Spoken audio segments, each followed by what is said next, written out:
All right, welcome everyone. This is a public meeting of the West Bend School District and School Board Curriculum Committee. It is 4:30 p.m. on August 5th of 2025. We will start with introductions. My name is Melanie Ergott, School Board Member. June Kruger, School Board Member. Kelly Downs, Director of Curriculum and Instruction. Adrienne Schneider, Program Administrator. Tina Van Roo, District Data and Assessment Coordinator. All right, so the first item up for discussion today is the book club permission form revisions. And it looks like that will be presented by, it was prepared by Erin Faust, but Yep, I've got that. you've got Yep. that one. So Adrienne Schneider will be presenting that one. Yes. Thank you. Yes, so we are continuing a process that we've had where parents are given the opportunity to, the last 2 years where they're given the book title selections for their students, where they can opt their students in as a whole, or for all of the book title selections, or as individual titles. This practice will continue. What we are expanding it to is, in response to the feedback that we've gotten from families, we'd like to expand the permission form to provide more detail and clarity around the definitions that have been put into the thresholds, including NA, limited, and some that can be applied to the book's content. So the recommendation would be to just add the updated clarifying language to the book club information documents with the other content within the permission slip remaining the same. That sounds good. I think it's always good to add more clarity, right? And make things more clear for families. Is there anybody have other comments or questions? Nope. Okay, then we will move on to our next discussion item. That we have the book club recommendations for Q1, and there is an addition to the 8th grade list, and this will also be presented by Adrienne Schneider. Yes, so the 8th grade team is asking for the Transall Saga by Gary Paulson to be added to their list of titles for this year. The book went through the review. It did trigger within the threshold that has been set forward, and so we did go through that review, and there's a strong lead character, and there is some limited violence, but there's no graphic. It's not graphic in nature at all. There's no sexual content. There's no obscene language. It's already part of the district collection, so adding it does not have a financial impact to the district. And you will see in the attachments that there is information listed in terms of what some of the detail is within that, in terms of the different thresholds that are set within from the district.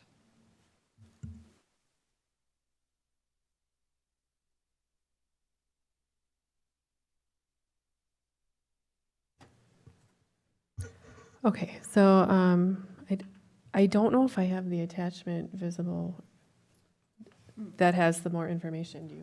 So it is the It's just the one on the permission slip here.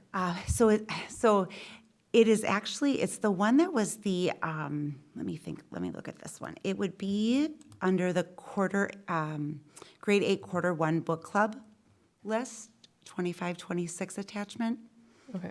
and it's at the very bottom. It's highlighted in pink. Okay, yeah, I do see that. I just didn't know if there was another Yeah, link no. that you were talking about that had the No, more so detail. it's just showing that it's kind of being added to the list that's already in place as a book that's being sought for approval, Okay.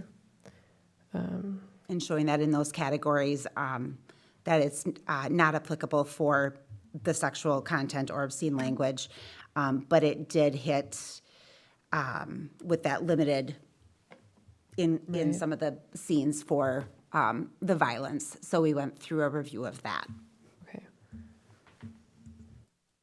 Okay, so that does not exceed the threshold for that grade level. It's just disclosing that it's on there. That is correct. Okay. Yep. That sounds good. I wanted to make another note too with this form. A community member actually reached out to me today to let me know that the Book Looks website for review is no longer up and running. So maybe we need to change that column there's another option or removing it altogether. Yeah, yep, and we are aware of that. That actually went out of, was made not available in March already. We are aware of that. And so all of these books were vetted, except for Transall Saga, were vetted prior to that. So they were all vetted with that site prior to it no longer being made available.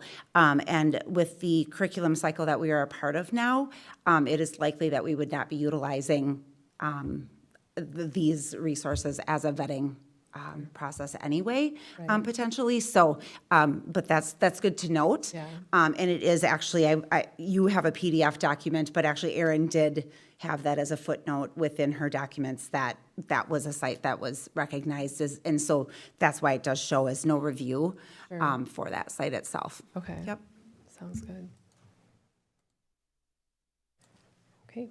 Does anybody else have any other questions on this quarter one book list?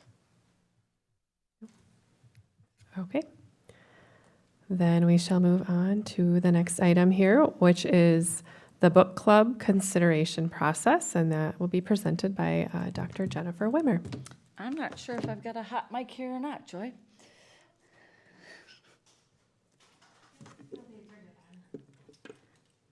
On the side here.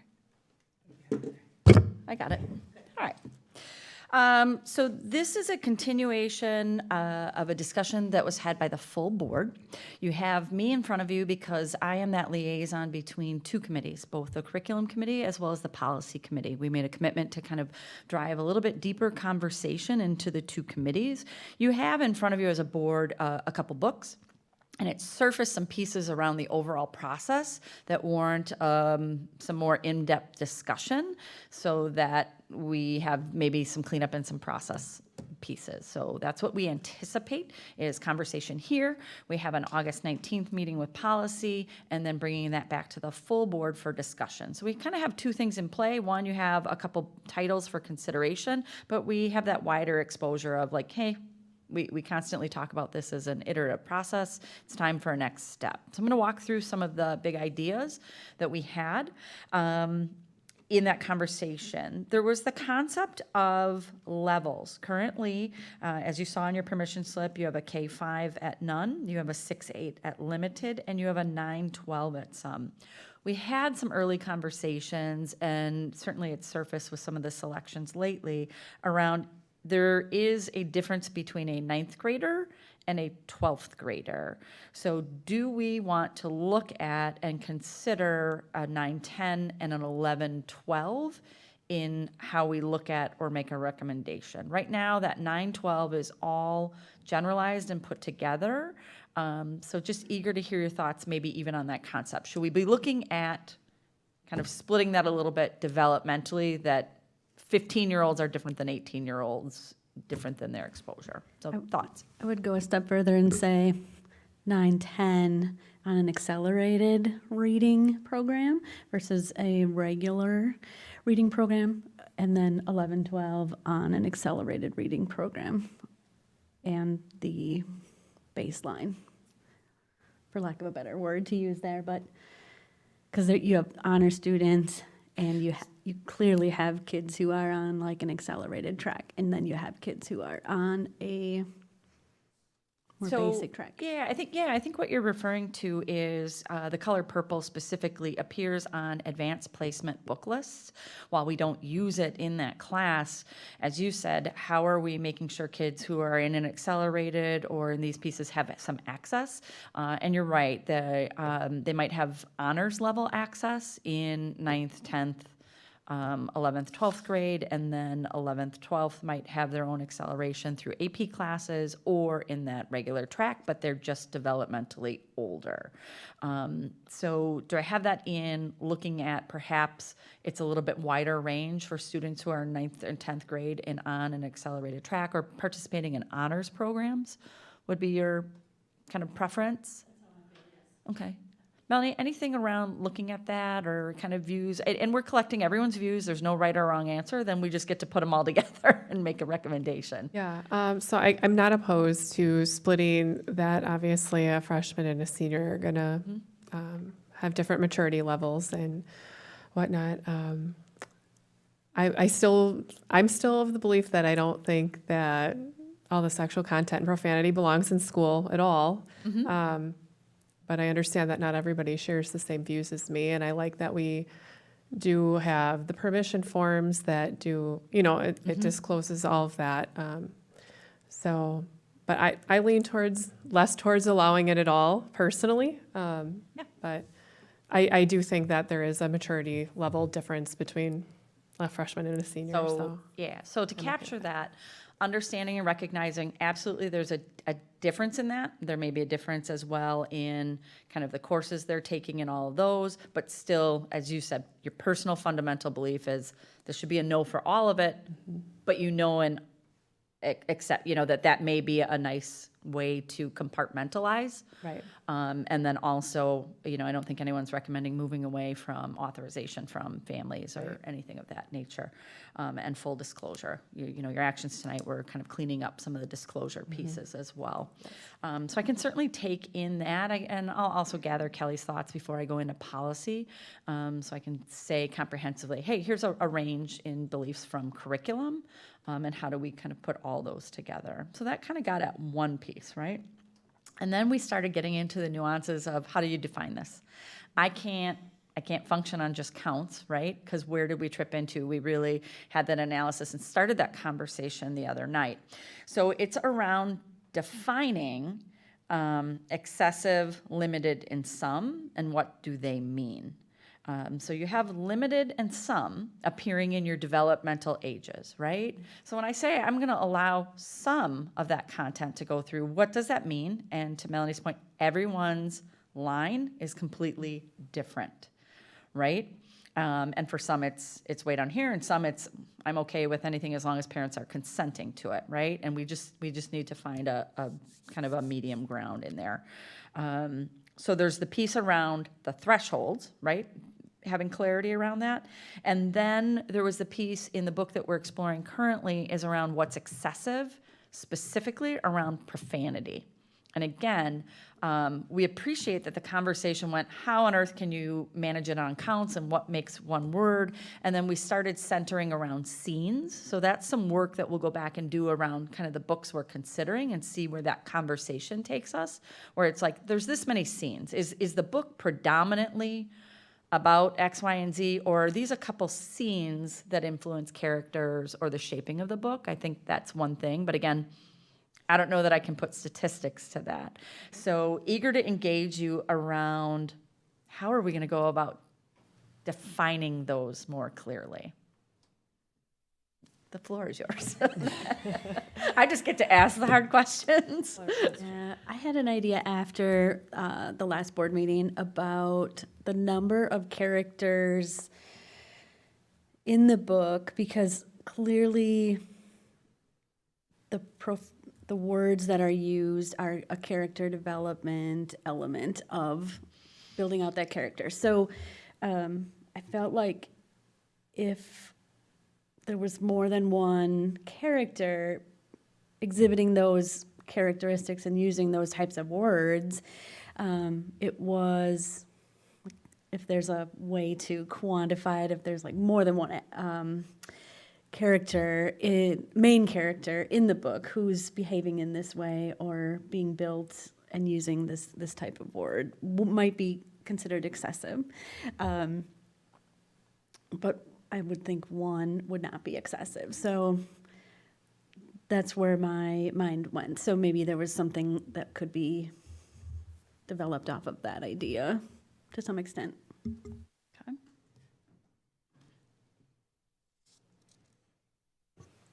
Yeah, it's a tough question. Like, how do you? Well, and like as you said, and you can simply restate, in this area, I believe for you, that means none. Right, yeah, I definitely okay to lean say that.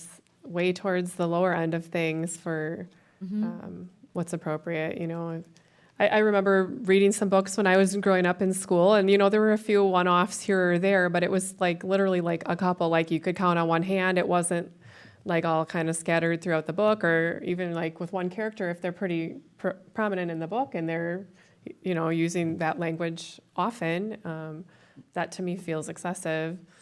I know the one, like the color purple that we were talking about the other, at the last board meeting too, like that just seems really excessive to me. Like college, put it at the college level or whatever, but that's my belief, so.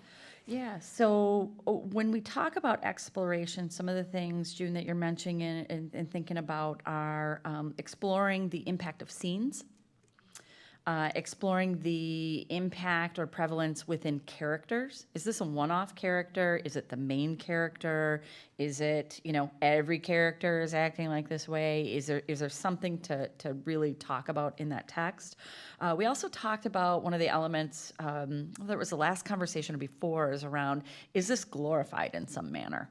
Is this being celebrated, someone's, mouth and profanity and that kind of thing? Is this being seen this, or is it, part of like, this is not okay, this is something someone needs to change about themselves, this is this? Where does that character arc go, if that's it? But we centered around glorification of some of those pieces.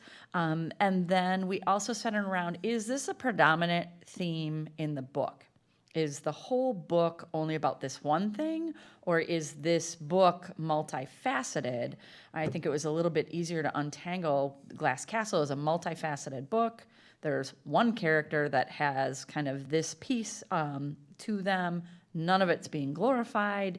And, it was an arc in which, there was that redemption. There was that feeling of, it wasn't just, kind of a tome of dysfunction. It was, how did they make something of themselves, keep their family whole kind of in the end. So I could see and apply, because to me, there's a difference between those two books that we were analyzing. So it almost made it easier. And it's like, well, what made these books different for me as a reader? And some of those pieces were there. And I could isolate, to your point, June, in reflection. It's like, well, it's a difference if it's just one character or all characters. It was a little different in these things. So it almost helped having those two novels coming forward for consideration around, well, what makes those different, from each other? Because I do feel that they're different.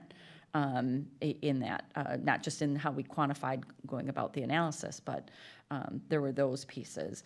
Any other pieces when you think about, clearly we've lived with kind of that nebulous, non-limited sum without question. The only feedback is around, hey, when you put NA, it looks like there's none, which I think was a good cleanup for you.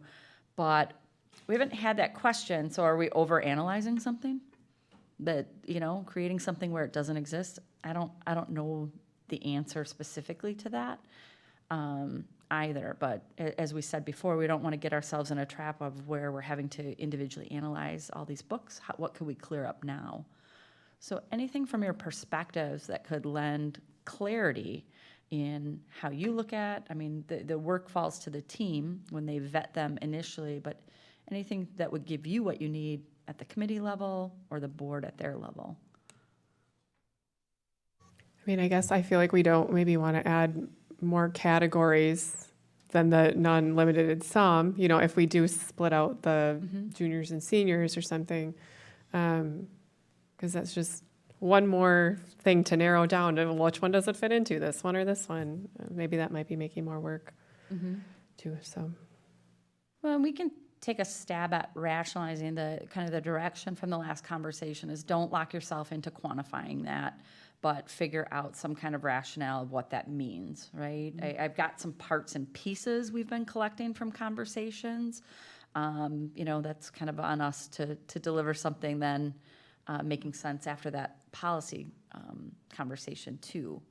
But we can get at that. And the policy team's going to look at it in that different kind of legal, all those pieces. So they're going to take apart that, like we're leaning on, we were the ones who it's like, okay, I'm going to take this thought and feeling and I'm going to put it into a hard definition and do that. So we can take some parts and pieces and we might not come out with a solution right away, but we can probably get us one step next in our process. Sure. From your perspectives, anything else that we need to include in kind of as we look at things and try and kind of give clarity to that part?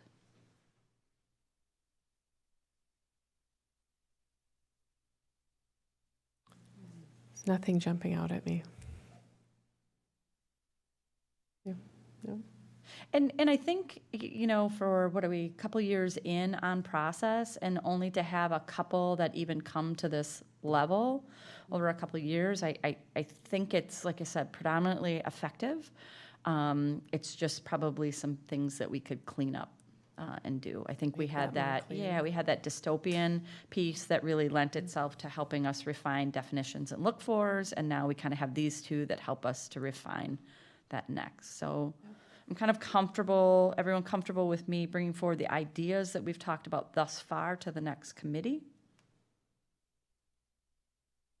The only thing I can add, so I really like how you're going after like scenes, characters. It's not the glorification aspect and the factual.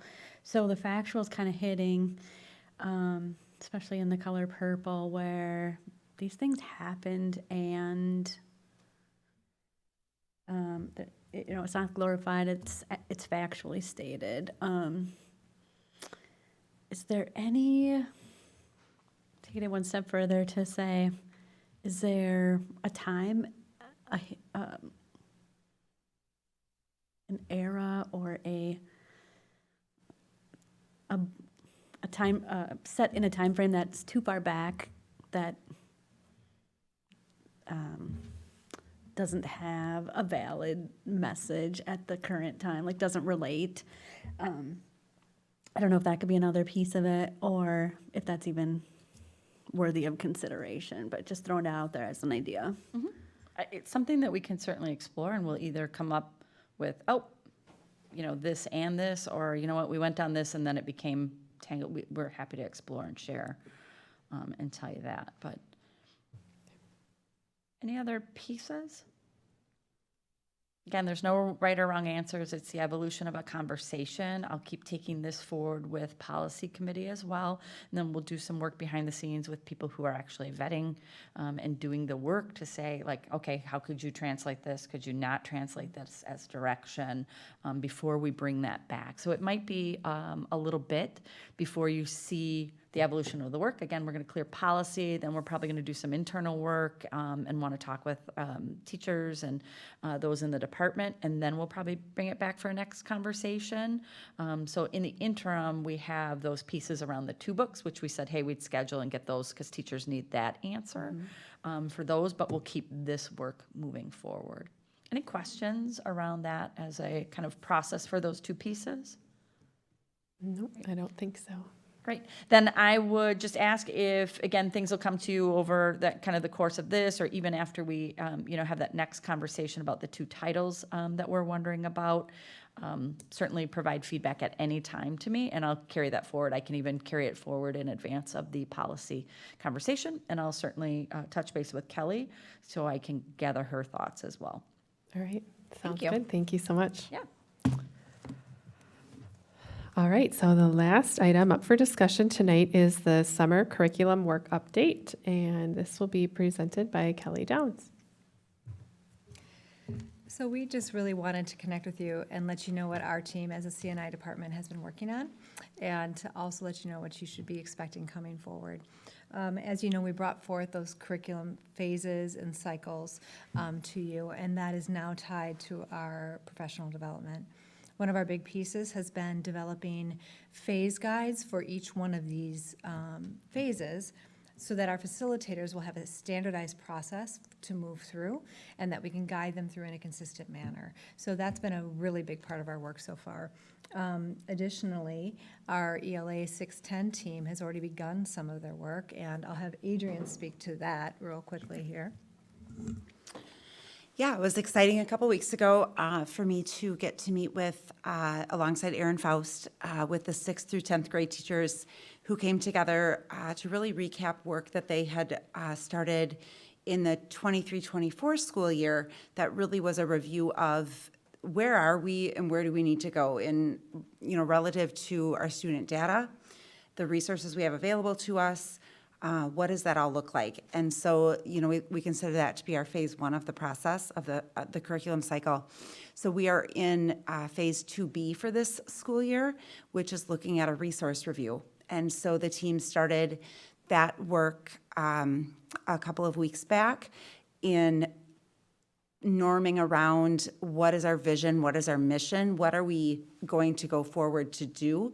And so coming together later this month, the literacy specialists at the middle and high school levels will be doing some grounding work that will help all of the 6th through 12th ELA teachers have an understanding of just kind of the basic tenets of literacy that are happening at our K through 5 level, and that can help guide their work forward as they're going through a resource review. And so then the work from the team itself will be doing a lot of evaluation around what are best practices out there, similar to what you would have been, what would have been brought to you in the last year to 2 years with the math resource review and recommendation. The same process is going to be brought forward for ELA. So essentially, we're going to mirror that process because we want to have a really viable curriculum in place for our ELA 6th through 10th grade teachers and students that will have our kiddos performing at a proficient level to the greatest degree possible. So anybody in our 6th through 10th grade who teaches ELA is able to be a part of this process.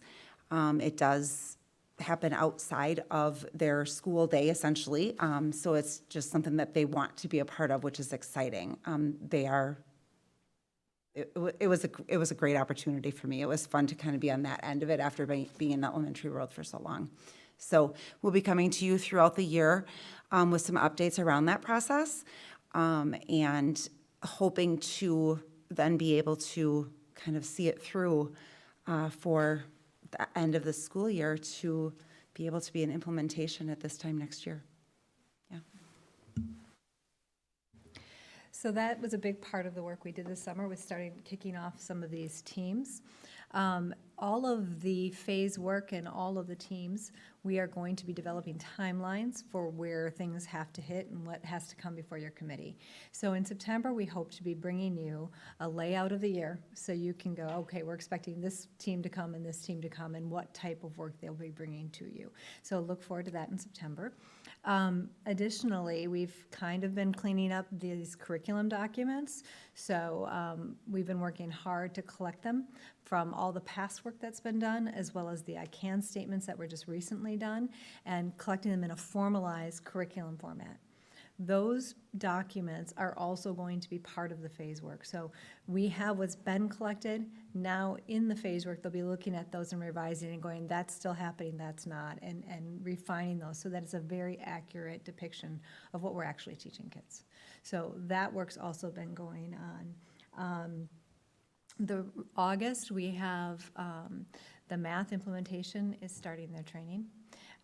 Tomorrow, we're meeting with PLC leaders to train them up to help lead this process. We're also meeting with administration to give them an overview of what they can be expected to do and where their role is. And then starting the 11th, we have 4 days of training with teachers. So we've got that all going forward and beginning very shortly. That's primarily the work that we've been engaging in. We're hoping to meet with facilitators soon to train them up on this process so that they can then lead their teams during their PD day. It's just one of our main things is that we are very collaborative with these teams, and that we're there to support them in their work. They'll be leading it. It's their work. We're there to support and make them great. So that's the approach. Do you have any questions about anything we've been working on?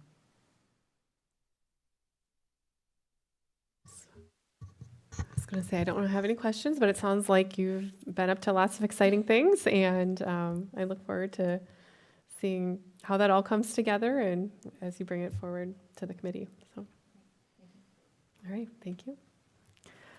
All right, then, did anybody have any other questions? No. Before we close? Nope.